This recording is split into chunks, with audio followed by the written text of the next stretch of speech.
नमस्कार दोस्तों, मैं जयप्रकाश लाइच आपका हार्दिक स्वागत करता हूं। आज का हमारा क्वेश्चन है, एक 90 सेंटीमीटर लंबाई की बाहरी एक समान रस्सी विभिन्न ऊंचाइयों की दो चिकनी खूंटियों पर लटकती है। तो दो हमारे पास खूंटियां हैं, पेज हैं, जिनकी हाइट डिफरेंट है। एक की हाइट कम मिलेगी, एक की हाइट ज़्यादा मिलेगी। ऊर्ध्वाधर लटकने वाले भागों की लंबाइयाँ 30 तथा 33 सेंटीमीटर है। तो जो वर्टिकली अगर हमारे जो पार्ट हैं कैटनरी के, उनके एक पार्ट की लेंथ है वो 30 सेंटीमीटर है और एक की 33 सेंटीमीटर है। सिद्ध कीजिए कि कैटनरी का शीर्ष वर्टेक्स ऑफ द कैटनरी कुल रस्सी को 4:5 4:5 में विभाजित करता है। तो हमें बताना है कि जो कैटनरी का जो वर्टेक्स है वो उस रस्सी को 4:5 में डिवाइड करता है। यानी अगर ये 90 सेंटीमीटर लंबी रस्सी है और 4:5 निकालना है, तो इसका मतलब एक पार्ट हमें दिखाना है कि 40 सेंटीमीटर है और एक पार्ट दिखाना हमें 50 सेंटीमीटर है। तथा खूंटियों के मध्य क्षैतिज दूरी ज्ञात कीजिए, और हमें जो उनके दो पेज हैं उनके बीच की हॉरिजॉन्टल डिस्टेंस भी ज्ञात करनी है। इस क्वेश्चन को प्रूफ करने से पहले हम एक रिजल्ट है उसको रिकॉल करते हैं।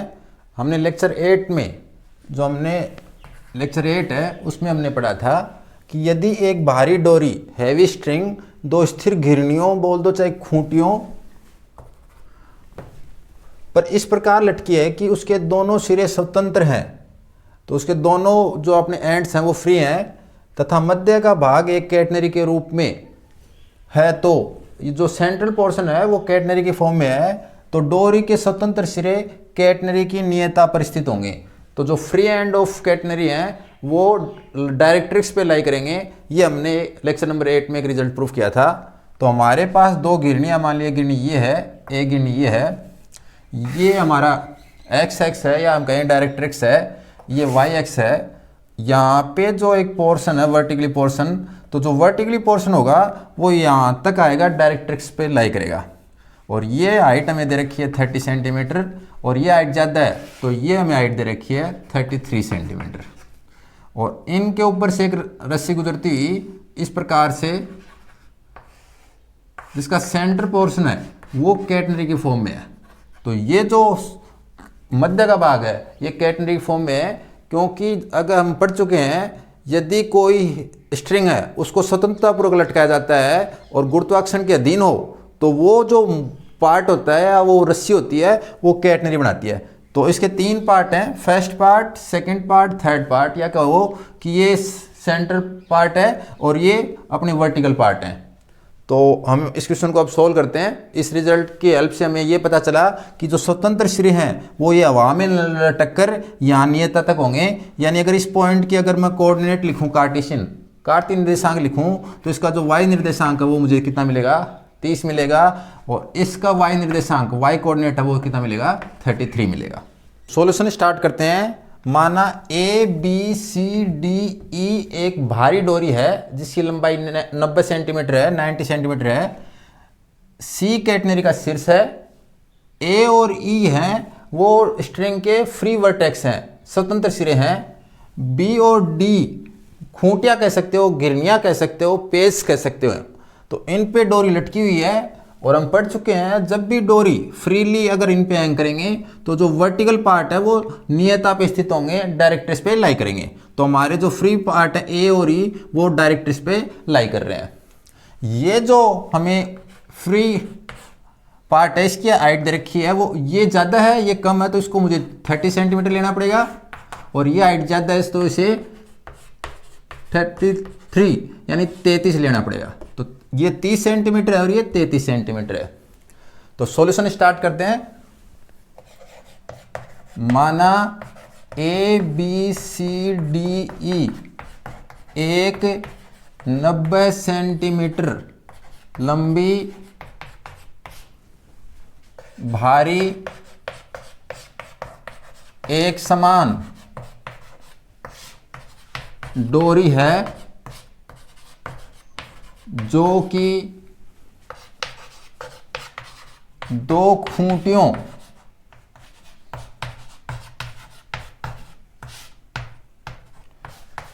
पेज या गिरनियों पे कह सकते हो, खूंटियों पर लटकी हुई है तथा इसके स्वतंत्र सिरे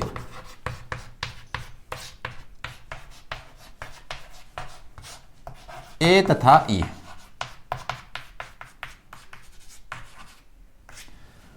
तो मैंने ये बताया कि ये जो फ्री एंड्स हैं वो ए एंड ई हैं और बी और डी हैं जो पेस हैं, इस पे हमारी जो हैवी स्ट्रिंग है उसको हमने हैंग कर रखा है। और हम पढ़ चुके हैं अगर ऐसा होता है तो ये डायरेक्ट्रिक्स पे लाई करेंगे, तो दिस इंप्लाइज सिरे या कह दो स्वतंत्र सिरे ए तथा ई, फ्री एंड्स ए तथा A and E lies on the directrix, A तथा ई नियता पर स्थित होंगे तथा इसके मध्य का भाग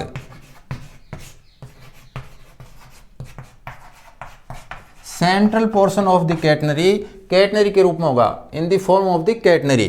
तो इसके मध्य का भाग कैटनरी के रूप में होगा।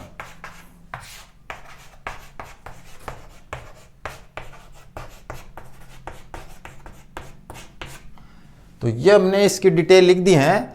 अब हमें दे रखा है कि ये जो ए बी है ये 30 सेंटीमीटर है और डी कितना है 33 सेंटीमीटर। तो हम सॉल्यूशन आगे और स्टार्ट करते हैं। प्रश्नानुसार अकॉर्डिंग टू क्वेश्चन हमें जो स्ट्रिंग दे रखी है ए से ई तक जो स्ट्रिंग दे रखी है उसकी जो लंबाई है वो है 90 सेंटीमीटर।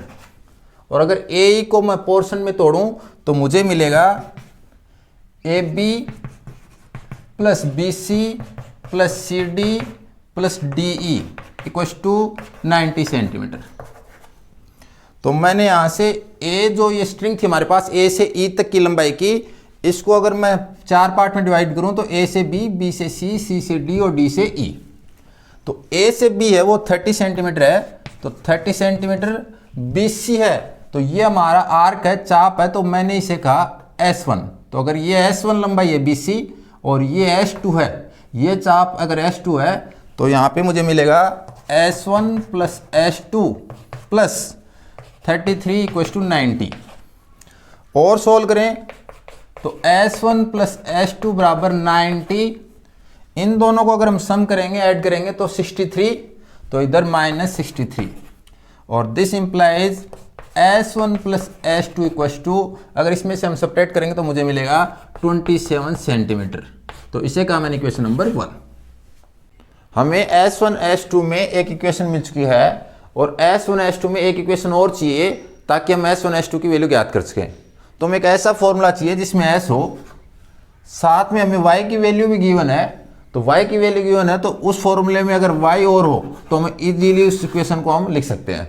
तो अगर ऐसा फॉर्मूला जिसमें S भी हो और Y भी हो तो वो फॉर्मूला कौन सा है, तो हम लिखते हैं कि हम जानते हैं कि वी नो दैट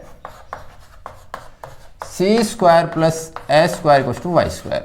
इसमें S भी है और Y भी है, तो S और Y दोनों हैं, इसलिए इस फॉर्मूले को काम में ले रहे हैं। लेकिन इसमें C और S दो अननोन है, तो हमें दो इक्वेशन बना के C का विलोपन करना पड़ेगा।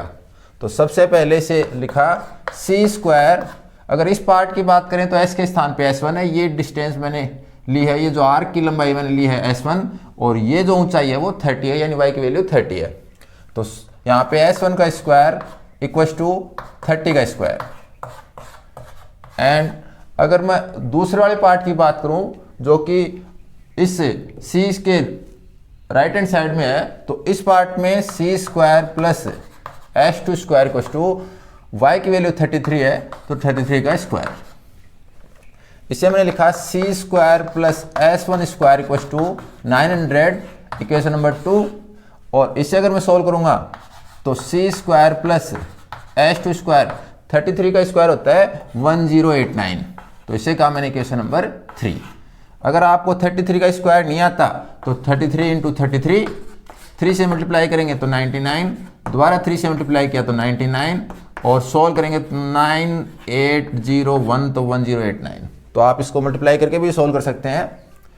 समीकरण 3 में से समीकरण 2 को घटाने पर इक्वेशन 3 में से अगर इक्वेशन 2 को सब्ट्रैक्ट करें तो हमें क्या मिलेगा, हमें मिलेगा सी स्क्वायर प्लस s2 का स्क्वायर माइनस सी स्क्वायर प्लस s1 का स्क्वायर इक्वल्स टू 1089 माइनस 900। इसे सोल्व करेंगे तो सी स्क्वायर से ये सी स्क्वायर कैंसिल हो जाएगा, यहाँ मिलेगा s2 का स्क्वायर माइनस s1 का स्क्वायर इक्वल्स टू, अगर इनको सब्ट्रैक्ट करेंगे तो मुझे मिलेगा 189। तो आप चाहो तो इस स्टेप को छोड़ के डायरेक्ट इससे ये स्टेप लिख सकते हो, वो इजी रहेगा।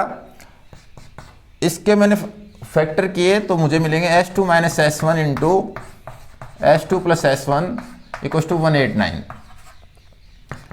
s2 minus s1 as it is लिख दिया, s2 प्लस s1 या s1 प्लस s2 बात एक ही है। इसकी वैल्यू है 27, तो मैंने इसकी वैल्यू लिखी 27 इक्वल्स टू 189। और मैंने किसका यूज लिया है, इक्वेशन 1 का, तो फ्रॉम इक्वेशन 1 समीकरण 1 से। इनको कैंसिल करना है तो या तो आपको 27 की टेबल आनी चाहिए, तो अगर आपको 27 की टेबल आती है तब तो आप इजीली कैंसिल कर सकते हो कि ये 7 टाइम्स जाएगा। अगर 27 की टेबल नहीं आती है तो यहाँ पे लेफ्ट साइड में 27 है, राइट साइड में 189 है, तो पहले 9 से कैंसिल करो, तो 9 3 जा 27, 9 2 जा 18, 9 1 जा, तो फिर 3 से और कैंसिल करो तो 7 आ जाएगा। तो कैसे भी कैंसिल करेंगे तो हमें 7 मिलेगा, तो इससे मैंने लिखा s2 minus s1 equals to 7, और इसे कहा मैंने इक्वेशन नंबर 4। अब इक्वेशन 1 और अगर मैं 4 को सोल्व करूं तो पहले अगर मैं ऐड कर देता हूं ताकि मुझे s2 की वैल्यू मिल जाए, तो समीकरण 1 प्लस समीकरण 4 से एडिंग इक्वेशन 1 एंड इक्वेशन 4, 1 और 4 को अगर मैं ऐड करूंगा तो मुझे मिलेगा s1 plus s2 plus s2 minus s1 equals to 27 plus 7। इसे और सोल्व किया तो पहले ये प्लस का s1 है वो माइनस का s1 से कैंसिल हो जाएगा, तो मुझे मिलेगा 2s2 इक्वल्स टू 34, और this implies s2 equals to 17 centimetre. तो इसी का मैंने इक्वेशन नंबर 5। आप चाहो तो डायरेक्ट ये s2 की इक्वेशन 1 और 4 को ऐसे जोड़ने की जरूरत नहीं है, समीकरण 1 और 4 से सोल्व करके सीधे s1 s2 के मान ले सकते हो कि s1 बराबर आएगा 10 सेंटीमीटर और s2 बराबर आएगा 17 सेंटीमीटर। अब अगर मैं ये s2 की वैल्यू यहां पुट करूं तो इक्वेशन 1 में पुट करेंगे तो मुझे मिलेगा s1 plus 17 equals to 27, this implies s1 equals to 10 centimetre, और इसे कहा मैंने इक्वेशन नंबर 6।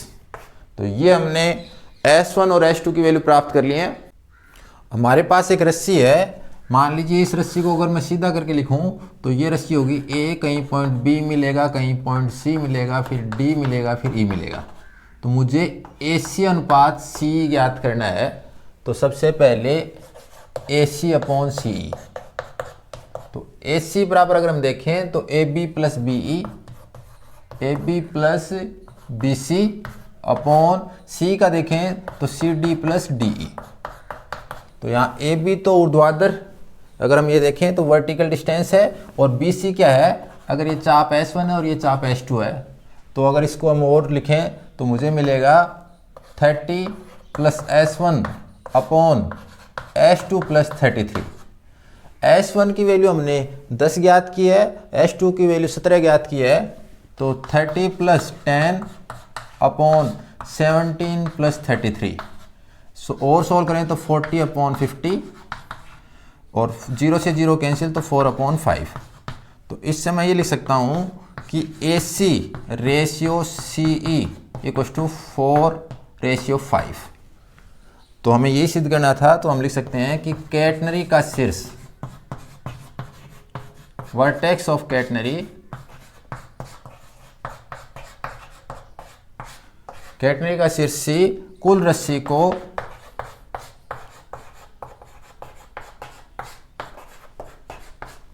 4:5 में 4:5 में डिवाइड करता है।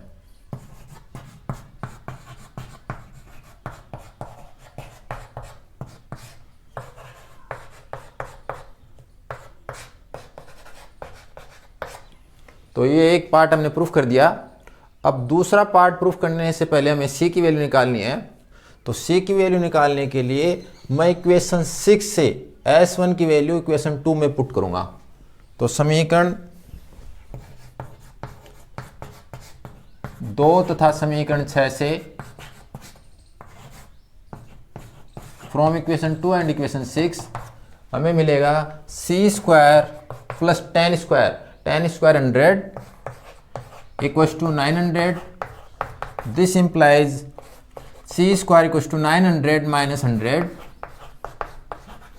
और इसे और सोल्व करें तो मुझे मिलेगा c स्क्वायर इक्वल्स टू 800 और c इक्वल्स टू रूट 800। तो मैंने 800 को लिखा 400 इंटू 2 और 400 का अगर हम रूट निकालें तो 20 होता है और रूट 2 साथ में मल्टीप्लाई में आ जाएगा। तो c की वैल्यू हमें मिली 20 इंटू रूट 2 सेंटीमीटर। अब हमें इनके बिंदुओं b और d के मध्य की क्षैतिज दूरी ज्ञात करनी है, horizontal distance between b and d ज्ञात करनी है। तो अगर मैं ये कहूँ ये डिस्टेंस x1 है और ये डिस्टेंस x2 है, तो इस पॉइंट के कोऑर्डिनेट होंगे -x1, 30 और इस पॉइंट के कोऑर्डिनेट होंगे x2, 33। तो ये अगर हम इनके बीच की ओरिजेंटल डिस्टेंस ज्ञात करें तो उसके लिए क्या होगा कि अगर हम फॉर्मूला लगाएं तो फॉर्मूले से हमें ज्ञात होगा horizontal distance equals to x2 minus, एक बार मैं रफ वर्क कर रहा हूँ, x2 minus x1। This implies x2 plus x1 या हम कह सकते हैं कि x1 प्लस x2। इसे एक एग्जाम्पल से समझते हैं। मान लीजिए ये डिस्टेंस है 0 और ये डिस्टेंस है 3 और ये डिस्टेंस है 2।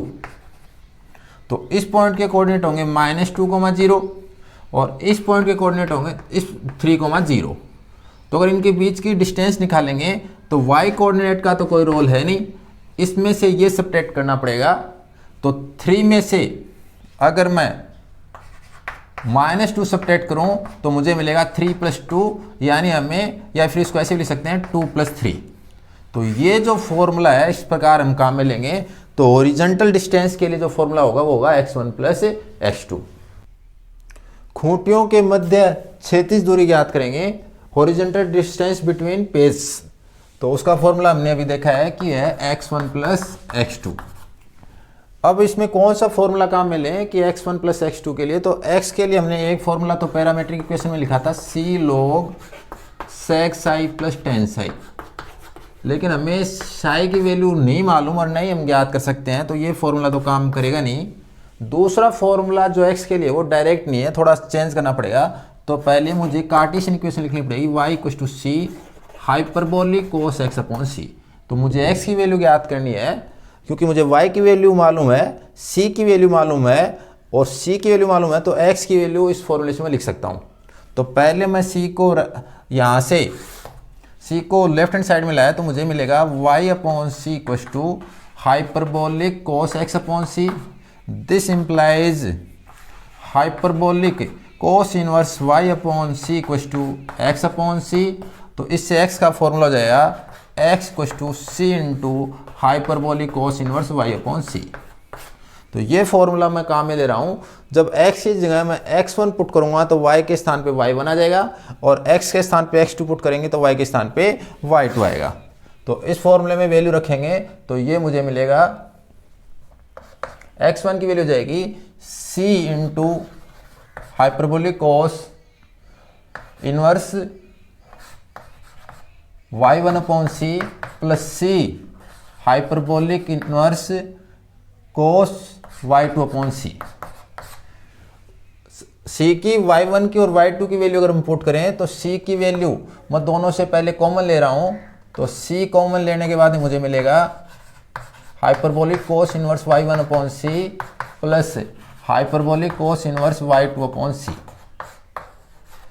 इसमें c की वैल्यू मैंने पुट की 20 × √2, हाइपरबोलिक cos इनवर्स y1 की वैल्यू मेरे पास है 30, तो मैंने लिखा 30/20 √2 plus hyperbolic cos inverse y2 की वैल्यू मेरे पास 33, तो 33/20 × √2। इसे अगर और सॉल्व करें तो मुझे मिलेगा 20 into root two hyperbolic cos inverse, 0 से 0 कैंसिल, जो रूट टू अपॉन में, तो 1 अपॉन रूट टू को क्या लिख सकते हैं, 1 अपॉन रूट टू को लिख सकते हैं, ऊपर नीचे रूट टू से मल्टीप्लाई किया तो नीचे आ जाएगा root two into root two, यानी रूट टू अपॉन टू। तो रूट टू को अगर 1 अपॉन रूट टू की वैल्यू में रूट टू अपॉन टू लिखूँ तो मुझे मिलेगा 3 रूट टू अपॉन 2 इंटू 2 यानी 4 प्लस हाइपरबोलिक कोस इनवर्स, यहाँ ये 20 और 33 आपस में कैंसिल नहीं हो रहे, और 1 अपॉन रूट टू की वैल्यू मैंने लिखी रूट टू, तो मुझे मिलेगा 33 into root two upon 20 into two, तो 20 इंटू टू इन 40। तो ये इन खूंटियों के मध्य की क्षैतिज दूरी है, हॉरिजॉन्टल डिस्टेंस है, तो ये हमारा आंसर है। अगर इसी क्वेश्चन में वर्टिकल डिस्टेंस पूछ ले, ऊर्ध्वाधर दूरी और पूछ ले, तो हमें याद करना पड़ेगा y2 माइनस y1, और y2 माइनस y1 यानी 33 माइनस 30, और इसे सॉल्व करने पर 3 सेंटीमीटर। और अगर सिर्फ डिस्टेंस पूछ ले, दूरी पूछ ले, तो अगर सिर्फ दूरी पूछे, न हॉरिजॉन्टल न वर्टिकल, न क्षैतिज दूरी पूछे न ऊर्ध्वाधर दूरी पूछे, सिर्फ डिस्टेंस पूछ ले, तो डिस्टेंस यानी BD, तो BD का फॉर्मूला होगा root x2 minus minus x1 का whole square plus y2 minus y1 का होल स्क्वायर।